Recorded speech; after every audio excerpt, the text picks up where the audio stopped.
programs for those with disabilities and their caregivers. I'm Jill Horner. This is Comcast Newsmakers. With me is Nancy Rinaldi. She's the Director of Community Outreach and Assistive Technology for Easter Seals Delaware and Maryland's Eastern Shore. Thanks so much for being with us. Thank you. I'm really glad to have this opportunity to talk about Easter Seal services. When people think of Easter Seals, they often think about programs for those with disabilities, but you say it goes beyond that. You're thinking about the entire family and you're thinking about caregivers. We are. We have our community outreach program, which is really new for Easter Seals. It's only about a year old, and we're really focusing on programs for the caregivers because it's such an important role, and oftentimes people are sort of thrown into that role as a caregiver because they start to care for an aging parent or a spouse with a disability, and they don't know where to turn. And so we want them to turn to Easter Seals and take advantage of the resources that we have available. And let's focus on those resources. You have a Caregiver and Assistive Technology Resource Center. When people come to the center, what can they find there?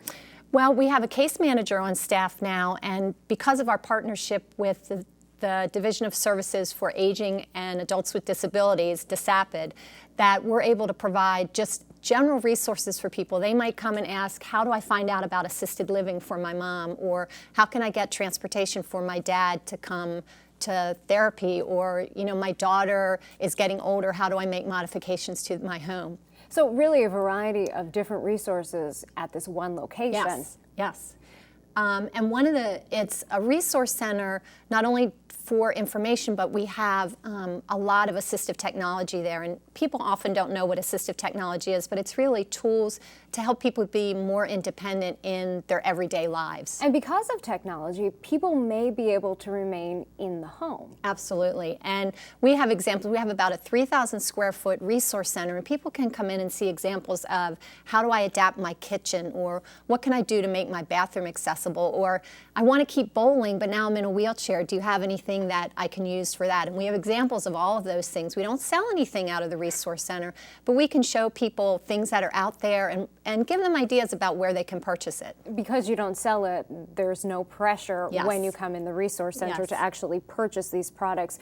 Let's talk about the idea of respite, because as a caregiver, there's a lot of pressure to be there all the time to care for that loved one, and you want to be there, but you often want to take a break. You help people find the resources to do just that. We do. We have another program that is funded through DSAPD that helps people find and fund find and fund respite care.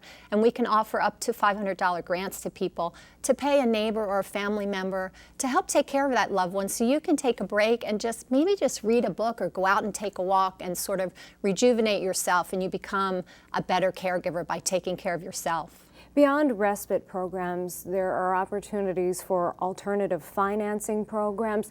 Give us an idea as to what they include and how these could benefit families.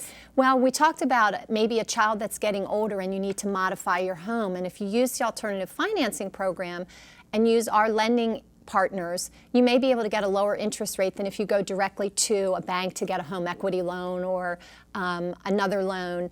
Our lending partners have worked with us to provide lower interest rates for people with disabilities. And Nancy, we just have a short time left, but who would you encourage to come in to the Resource Center? Anybody. Anybody who may be caring for a child with a disability, an aging parent, a spouse that has a disability. It's open to anybody. Thanks for being with us. Thank you. We've been talking with Nancy Rinaldi. I'm Jill Horner.